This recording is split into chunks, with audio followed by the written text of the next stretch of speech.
All right. Welcome to another episode of Connect and Politic. We're here with a special guest. Please introduce yourself by telling us your name, where you're currently located, and your favorite snack. Okay, my name is Lisa, and I'm currently located in Toronto, Canada. And my favorite snack, I feel like I don't have a favorite snack, but wine gums have really been on my mind a lot lately. What are those? Wine gums are like these chewy candies, but I like anything sour. So they're kind of like, I don't know, like any kind of chewy candy, but they're like a little bit harder and a little bit more bitter, sour kind of flavor. Wine gum. Check them out. I will. I mean, I'm not big into, but that's always interesting. Do you remember your favorite food as a child? Oh my God. As a child, I was very select in what I ate. And I'm pretty sure for like the first few years of my life, I just ate white rice and salad dressing. I didn't like meat. I didn't like potatoes. I went on white rice and salad dressing.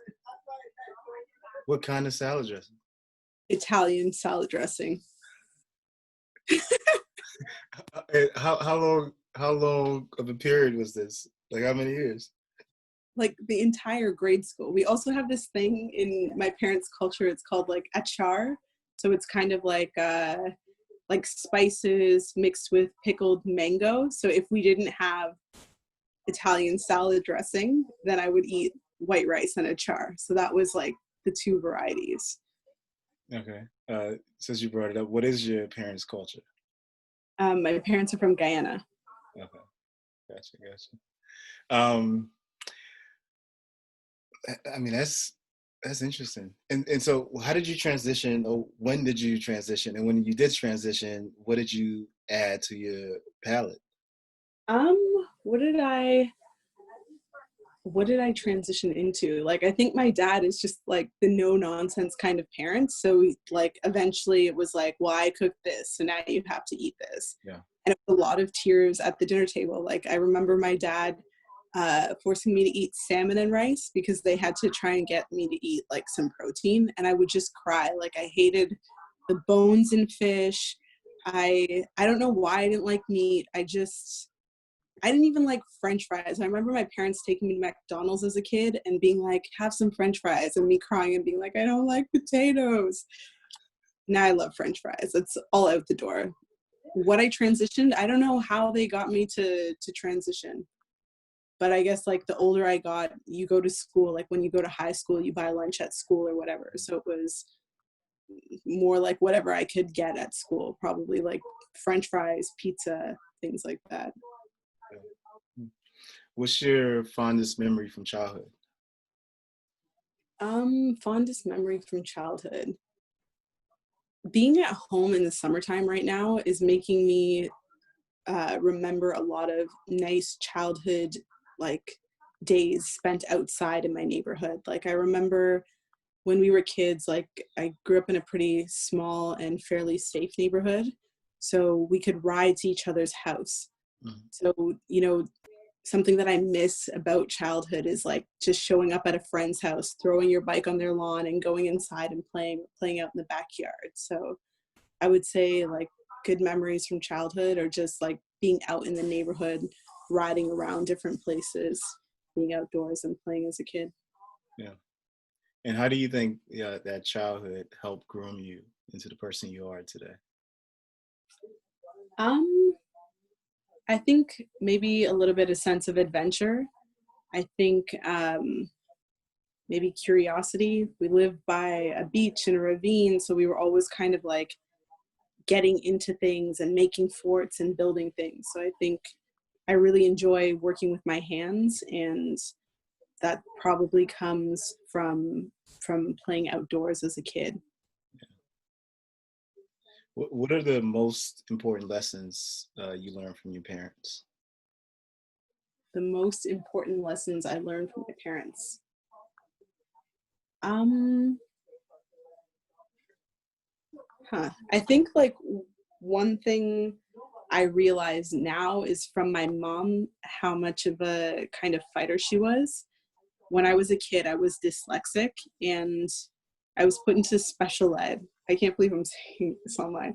Anyways, so I was put into special ed as a kid, and something that I've been thinking a lot about lately is that the difference between me and another girl who were in special ed at the time is that my mom, like I was dyslexic, my mom insisted that there had to be some way that she could help me overcome this or like help me to cope with this so that I could still be successful. And this other girl went on a very different path. And I think it's because her parents didn't fight the same way. They didn't try to sit down with her and help her academically the same way. And so I would say that I learned that lesson from my mom, that like there's always tools that can help you with any challenge. And to fight to improve, like you can improve. Yeah, from my dad is a very like my dad was a stay-at-home father growing up, so I was kind of raised by my dad and my mom went out to work. Wow. And something that I learned from him, like one, he doesn't pay for anybody to fix anything, so like everything, like he's old school, like everything can be fixed by himself or one of his friends from Guyana who's now immigrated up here. So he always had a tight-knit circle of people, and he's always made a huge effort to like be very giving and helpful to our neighbors. Mm-hmm. And like this winter he got sick, and I was totally shocked by how the neighbors reciprocated. Like he's 80 years old and he'll still like shovel other neighbors' driveways in the winter time. And when he got sick this winter, we never had to shovel our driveways because people were sending over their grandkids to do it or different things. So I think I just learned a lot about like helping other people from my father. Yeah. Those are amazing lessons. What are your favorite things to do for self-care? Favorite things to do from self-care? For self-care, I honestly just need peace and quiet. I love driving. I'm a people person. I like being around people, but I also have a side of me that's introverted and that needs like just peace and quiet or music. So I think if I need to get away and I can't be alone, what I'll do is take a drive, turn on some music, roll down the windows, and just kind of have a party in the car by myself. And for me, like peace and quiet is like people not talking to me, not like I don't want music around or I don't want to listen to something. So it's more just being able to get away from people and just be by myself and think on things. Yeah. And what kind of music are you bumping while you're thinking and driving? Top 40s, like whatever's going on the radio. Also, I don't know, like, do you know back in the day, club promoters or like people would hang outside of clubs and give you their like CDs? Mm-hmm. Love when people did that. So I have a massive collection in my car of all these DJs who have like put together mixes from different like soca parties or reggae parties. And I will often like play those in my car. I love reminiscing about the past and old parties and stuff like that. So I have a whole set of CDs in my car that I'll just put in sometimes and just listen to old songs and those club mixes. Nice. Is there something you're looking forward to that excites you? Something that I'm looking forward to? Mm-hmm. That you're excited about? That I'm excited about. Yeah. Something that I'm looking forward to and excited about.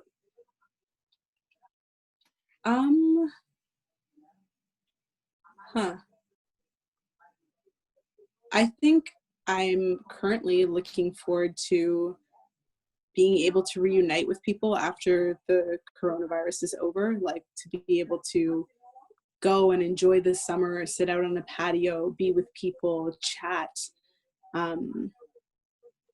So no like major event coming up that I'm excited for, but more just integrating with people. Nice. I'm sure there are a lot of people that share that outlook that you Yeah. have. Yeah. What do you do in your professional life, and how did you get there? So I am a freelance writer, and my journey started in education and working for different universities. And basically, I was on a contract job in Canada, and it was coming up to an end. And somebody contacted me, a headhunter contacted me on LinkedIn about a job in China, working at a school, setting up exchange programs, being the activities coordinator at the school. And so I went, and after 3 years of doing that job, I felt like it wasn't challenging me and I wanted to do something else. But my boss begged me to stay. And so my deal to myself, this is in like my third year of working there, my deal to myself was, okay, if I'm going to do this job for one more year, I need to do something on the side that allows me to like grow my skills or do something that I actually feel passionate about. So I started an online magazine called Thrive Beijing, where I featured people in Beijing who were doing more than teaching English, and talk about their career journeys and to try and inspire other people to take advantage of all the opportunities that exist out in China. And basically, the magazine never made any money. But from there, people started contacting me about writing for them and for their businesses. So then I kind of made the pivot to quit. I quit my job and I ended up writing for people full time. So that's what I'm doing. It's been 2.5 years now, and that's my journey. Nice. And your customers or the businesses that you write for are primarily based in China or globally? So they started out being in China, but then every time I came home, I would pick up a few new clients at home as well. So now it's international, because in China too, a lot of expats who I was writing for are from all over the world. So when they go home, I end up writing for them, or they pass me on to another friend. So like one of my clients she was from Ecuador, and so when she went back home, I was writing for a company that she started working for. And yeah, it's works like that. And then she moved to Miami. And so, when she gets new contracts, if she has any work for me, then she'll kind of pass it my way. Yeah, nice. Is there something on your bucket list to learn? I want to learn more about video. Um, I think it's really interesting. Like I like the idea of being creative with it. I find a lot of interesting stories um, in China of like people from all over the world and what they're doing there. And I want to find some creative way to put that into video, but not just your average like YouTube in China kind of thing. Like I want to do something more artistic with it, just as like kind of a creative outlet. So that's a skill I'm looking to learn. Nice. What have you learned recently that changed your perspective on a subject, product, or an idea? What have I learned recently?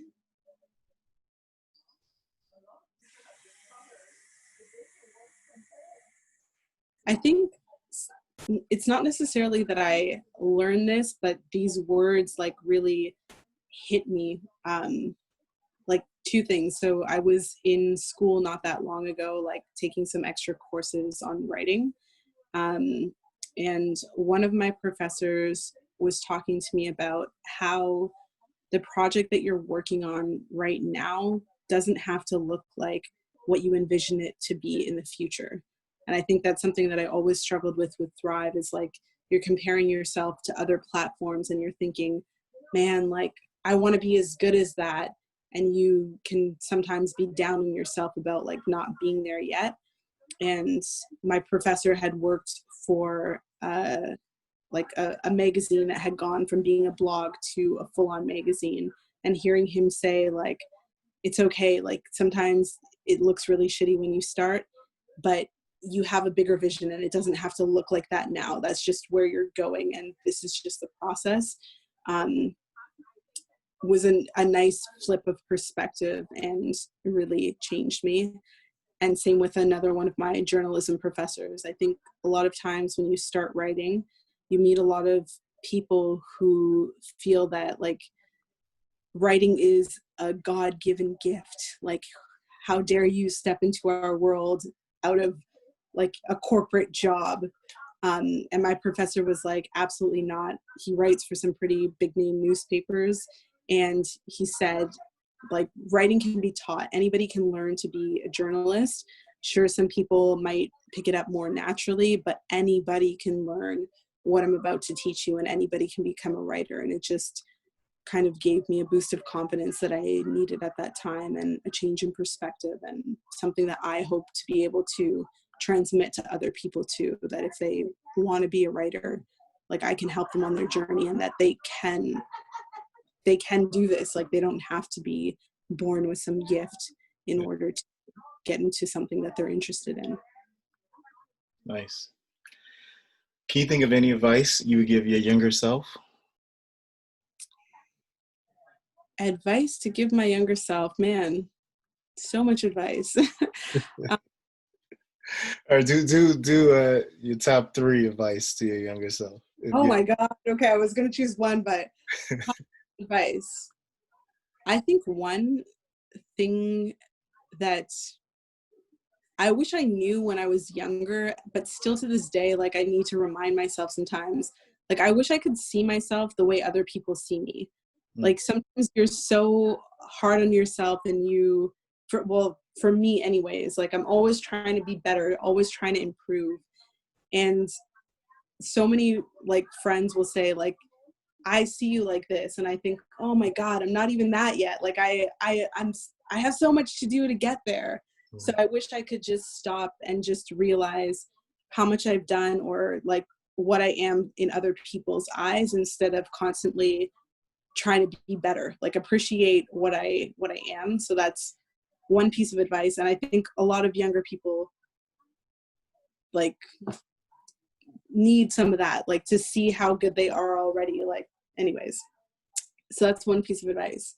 Another piece of advice that I would give to myself, I wish that I expanded from my clique more when I was in high school. In my second year living in China, a girl that I never hung out with in high school reached out to me and asked me if I could vote for her in a contest. It was on like renewable energy or something like that. I can't remember right now. And I remember opening the link and like reading what this girl had done. And I started chatting with her over Facebook about how she got into it. And I found it so interesting. And I remember thinking, like, why wasn't I friends with this girl in high school? Like, she's so cool. She's doing amazing things. I wish I was more open to people outside of my circle in high school. And third piece of advice.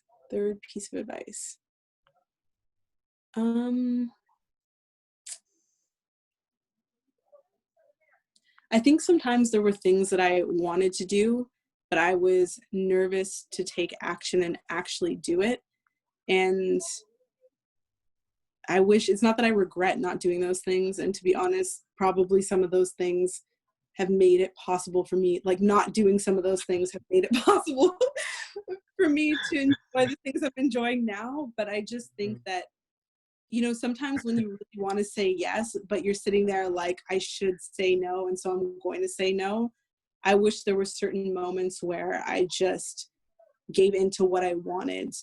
And then also about boundaries. I think as a kid, you learn to say yes to so many people. And I think as an adult, I learned that they're like, you have to be able to establish your own boundaries, and not let other people burn you out. So yeah, that's another piece of advice that I would give to my younger self, is that you don't have to say yes to everything. You don't have to do everything. You can just do what you want to do and like establish boundaries. Yeah. Nice. Tummy. What's the, what's the there, I mean, you said a lot there, so we might have to do a part two. There's some things I want to unpack, but we'll do that later. What's the best advice you've received? The best advice I received. Huh. I don't know if it's a piece of advice, but it's somebody that I look to the way they live their life, and I just take it as life advice.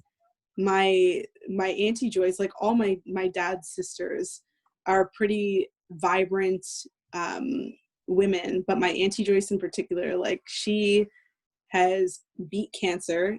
We just found out this week that she actually has colon cancer now. I took her to the hospital the other day. We found that out.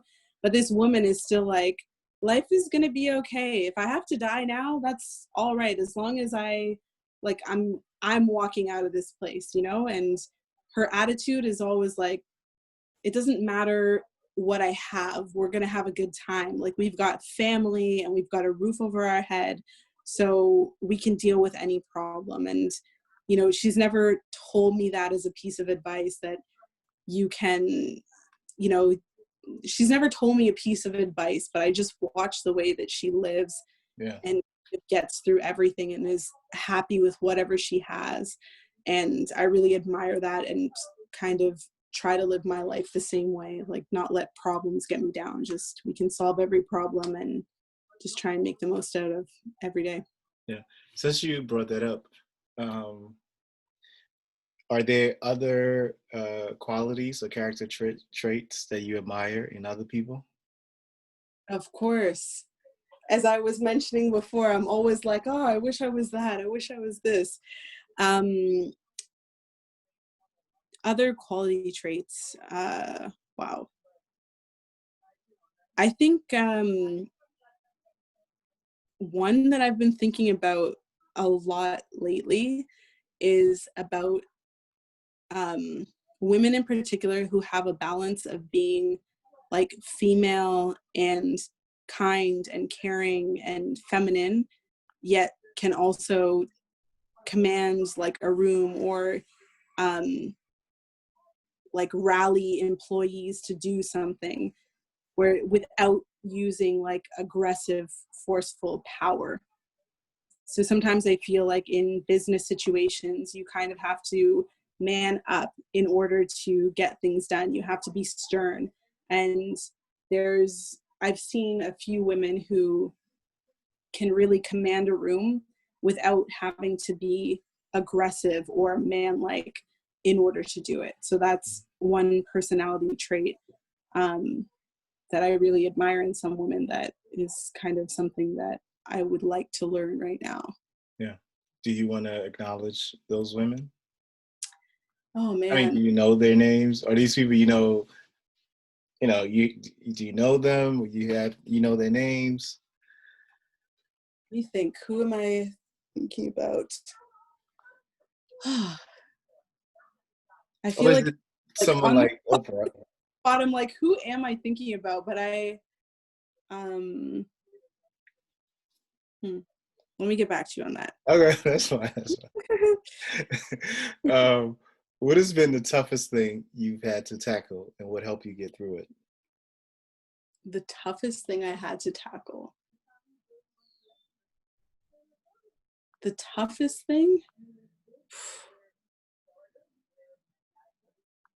I feel like, I don't know. I feel like I haven't been through any really crazy tough situation that I've had to get through. But I feel like a tough time that I had in my 20s, when I first moved to China, I had a group of friends in my first year, and I had a falling out with them. And it really affected me because, as I mentioned before, I grew up in a very like tight-knit community in Canada. Most of my friends I've known since I was a child. And I'm just very close with my friends at home. So I kind of didn't imagine this ever happening to me. And I really felt like people were talking about me, like I couldn't go somewhere. I felt very anxious about going out. And at the same time, there was a woman in China promoting herself, a foreigner in Beijing, promoting herself as a life coach. And I had no idea what a life coach was. I was probably very skeptical about it. Like, why does somebody need a life coach? But then it just came to a point where I said, like, there are tools out there to help me not feel this way. Like, what is my responsibility? Like, what did I do? What was my responsibility? What was my responsibility? What's the word I'm looking for? Like, what did I do that caused this fight? I need to learn, like, how to fix that. And then I also need to learn how to get over how I'm feeling in this moment and to continue living. And so I signed up for this session with this life coach, and I feel like it was a tool that I learned that I could use if I needed to. And that's basically how I got over it. Like, the woman just talked to me a lot about things being in your head versus things actually happening, and also just what to do in certain situations, how to cope with certain things. And I feel like it was just skills I hadn't learned before, and tools that I can learn, that I can continue using for the future. And so I feel like now I am a believer in a life coach, although I still don't have, like, she didn't continue on with me, but I do feel like it's a tool that I know exists and that I can use to help me out in the future. Yeah. So through that. That's good. Time for a fun question. If Okay. you won the lottery tomorrow, what will you do? Okay. If I won the lottery, is it like a lot of money or a little money? It's a lot. It's about 500 million US. 500, that's got to be a lot in Canadian dollars. 500 million US is a lot in any dollar, in any denomination. Yeah. There are, wow. Okay.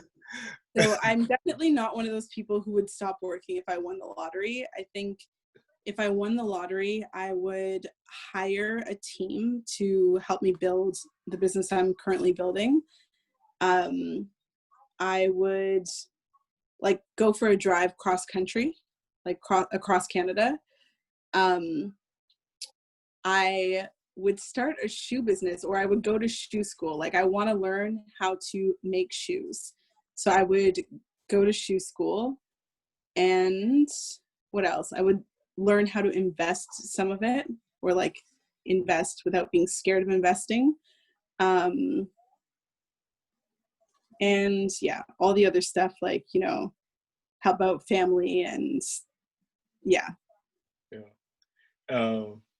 So you will talk more about this shoe. Are you what kind of shoes? Are you talking about athletic shoes, dress shoes, women particular, or? Yeah, women, like women's shoes for women who have like not tiny feet, who want like heels that they can walk in but still look modern. I don't know. I'm a size 9, and I feel like sometimes when I go to stores, it's either like 6-inch heels or things that a grandmother would normally wear are my options. So it would be something to bridge that gap. Nice. Is there, so I mean, we're actually going back to this question, but it doesn't have to be the folks you were thinking about. Is there anyone you would like to thank or express your appreciation for that you haven't had the chance to yet? I think, I grew up in such a tribe. My parents always had a lot of their friends around. As I mentioned, like, our neighbors like played a big role into our lives, our friends. It's just, there really is no one person. But I'm just grateful for everybody who like helped me with something and helped me get to where I am today. Yeah, teachers for not giving up on me. just anybody, like anybody in my life who's been a positive influence, Mhm. or who's taught me something. And that's pretty much everybody that's been around. So, Nice. yeah. Uh, have you remember the names of those powerful women? Oh my gosh, I wasn't thinking about it. I didn't know you meant like now. No, no, okay. No, no pressure. No pressure. All right. Let's move to our final question. Okay. We can do this. We'll do that. We'll name those women in the part two. Okay. The second time we do this. Okay. So for our final question, how do you define success? Wow. Um, I definitely define success based on a list. So I think success is not the same for every person. And I think over one person's lifetime, they can have different definitions of what success is. So when I was younger, I wanted to climb the corporate ladder, earn a lot of money, and I felt like that was success. And now, as I'm trying to build my own business, success is getting to that next step. Success is having people buy into what I'm doing. Success is like being able to live the life that I want to live. When I was in corporate, yeah, I was making a lot of money, but at the same time, they owned my time, they owned my day, they told me when I could go on vacation. And I think that although I don't earn as stable of an income right now, I have the freedom if somebody calls me to say, like, let's go for a coffee, let's, it's my wedding, can you come home for this? I'm able to move around more freely and still do something that I'm enjoying doing. And I get to learn all the time. Like my brain isn't just sitting there doing the same thing over and over again. And for me, that's what's important to me right now. And so that's what I consider success in this moment. Nice. It's a perfect way to end. We connected, we politic, and we'll definitely do this again in the near future. Thanks a Uh, lot. Thank you for having me. Thanks.